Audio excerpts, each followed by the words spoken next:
Do you want to improve at a quicker pace? Check out the GitGud Course. Instead of just understanding concepts, you'll learn how to implement them directly into your driving.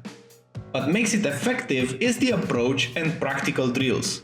Together, we're gonna focus on breaking down those complex concepts into small digestible bits that are simple to understand.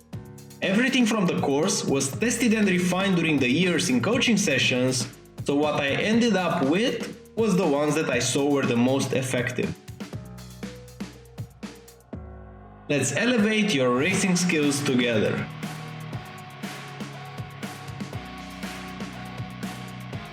Before starting, let me know which of those corners you found the most difficult, and if you liked something and you enjoyed the track guide, give it a like and a subscribe. It doesn't cost you anything, but it helps me a lot with the YouTube algorithm, so hopefully we'll get a community of like-minded people. Now, jumping into the track guide for turn 1, what I'm using as a reference for braking is this white line around here before the 50. So at this white line, slightly before it, I'm applying the brakes. What's important though into this corner is that you want to open up as much as you can.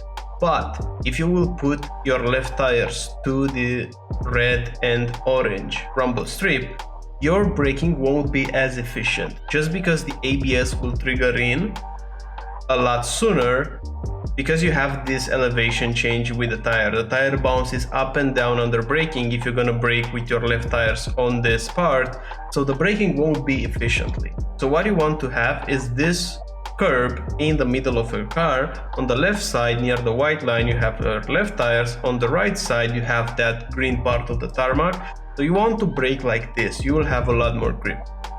Braking around here, and what I'm focusing right now and what you should be focusing is getting close to this anti-curb right here, this little part here. You want to push your car as closely as you can to this, and the moment that you're getting at it, like right now, you should already be on throttle. Like right now I'm giving it 2% throttle. This timing is gonna be key into this corner, so very close to the anti-curb and immediately being back on power. While being back on power, you should get your car pushed more on the right side. So because I was a bit late on throttle, now I'm not using this part of the curb. Ideally, the car gets pushed all the way, and you see here that I'm losing on the delta. I'm plus 0.05 just because I didn't use the track to its maximum in turn 1. So be mindful of that. Now for the next corner, we want to cut this curb like this. It won't be an off track, and we will get pushed all the way here. Same thing, having your left tires all the way to the gravel trap.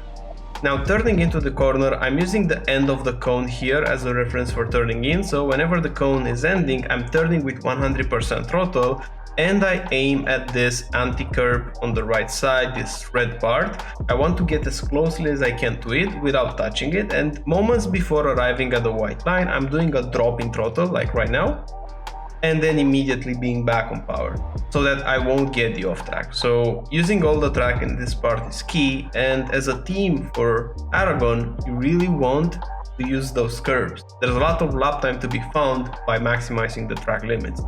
Now I'm gonna push the car all the way to the right side, so notice that immediately the moment that I arrive here, I'm already hustling the car.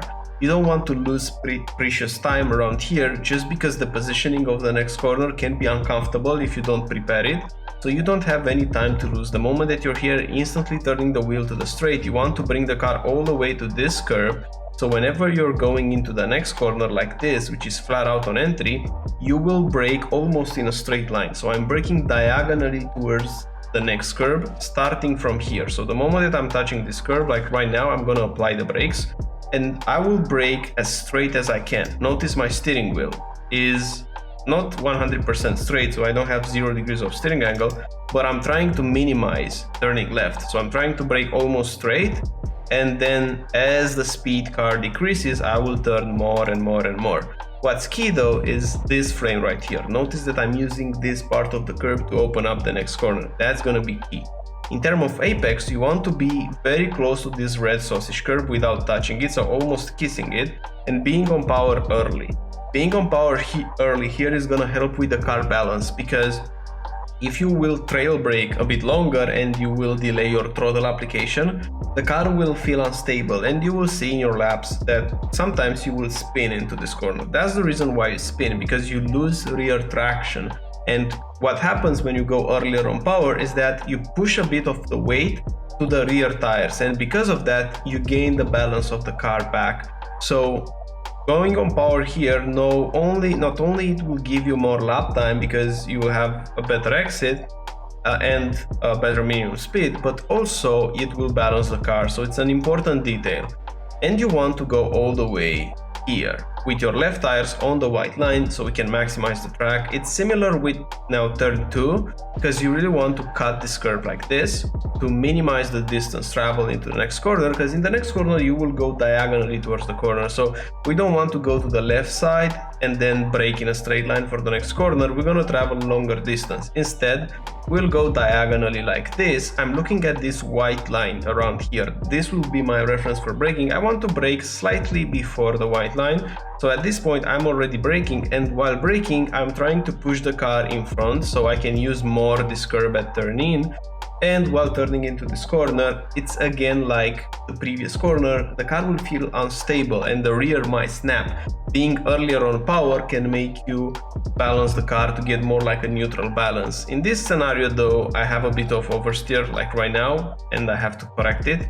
This oversteer happens because of the trail brake.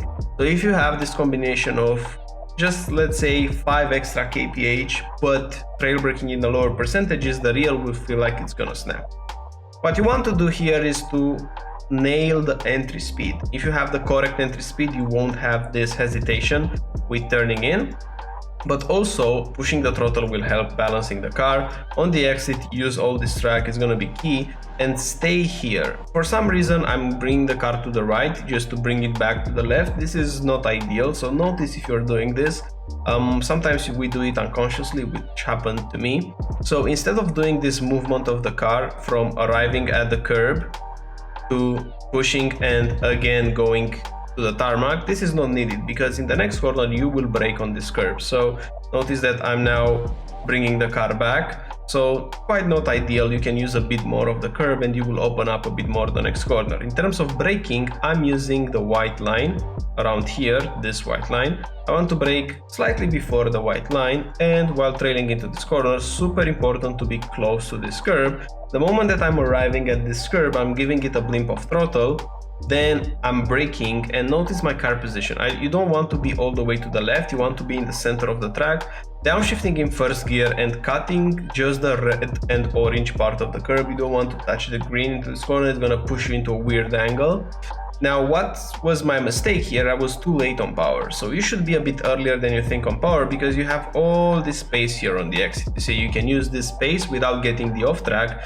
And if you're gonna be just a bit earlier on throttle, you will see that you will still manage avoiding the off track. In terms of turning in for the next corner is almost flat.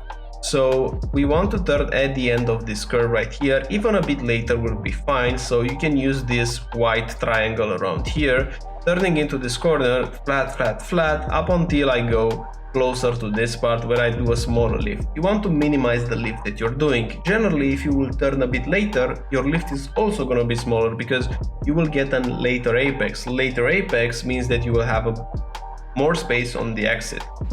So it's all about minimizing this lift here with using all the track. Now for the next corner, stay on the right side, and while approaching the corner, I'm looking at this white line around here and the next one, because slightly before the beginning of this curve right here, you want to brake. I'm braking at this point, so I'm definitely looking at the curve on the right side, and while braking, I'm slightly pushing the car to the right to open up, and then I'm turning into the corner, apexing around the red sausage curve. Super important to go on throttle immediately when you hit it, like this. And it's okay if the car gets pushed a bit to the right. You don't want though to have the car all the way to this curve. So you don't want to use the track all that much, because the next corner you will have to sacrifice the next corner basically. And I found that it's best take something in between, like not really using all the track, but at the same time not going all the way to the left. Staying close to the curb on the right side will give you a good line generally into this corner. Now I'm trying to bring it just a bit to the left side so I can open up even more, and we can cut here a lot. I do a small lift here, but ideally this will be just flat out. And for the next corner, braking point is the beginning of these cones. Slightly before you see the white line here in front of you or the first cone, you're gonna apply the brakes. You're gonna brake in a straight line, opening up as much as you can, being very close to the cones on the left. As much as you open up the corner, the better you're gonna be on the exit of it. And while apexing around the red sausage curb, you want to be super early on throttle just to gain a bit in between those corners, because you're gonna brake anyways and downshift first into the next one.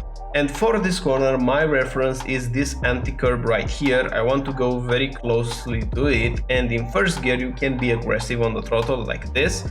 Because you have this elevation change, you will feel that the car won't slide as easily, so you can really be aggressive with your throttle application. You can also use all the track like this, and it's not gonna be an off track. Now, while we go into the heavy braking corner, I'm not using the curb to brake in this instance, just because in heavy braking corners generally you don't want to use you don't want to brake on this part right here.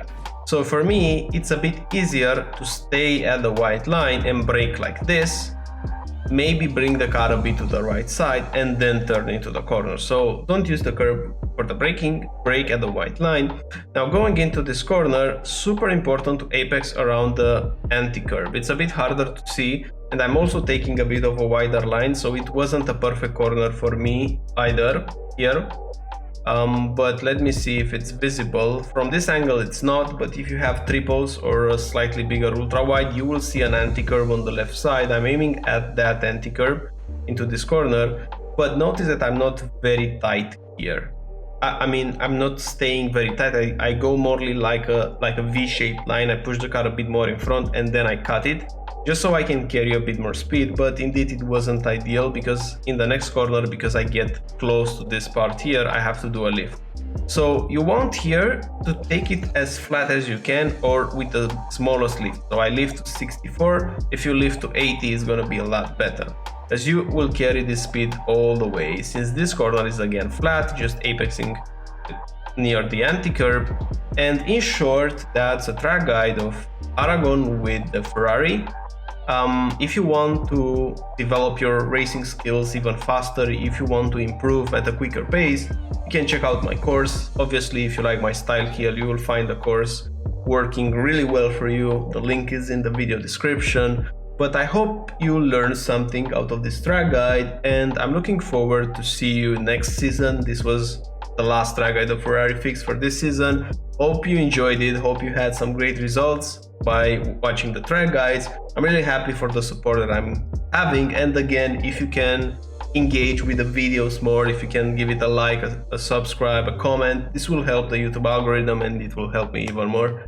Thanks anyways, and wishing you a great racing week. Bye bye.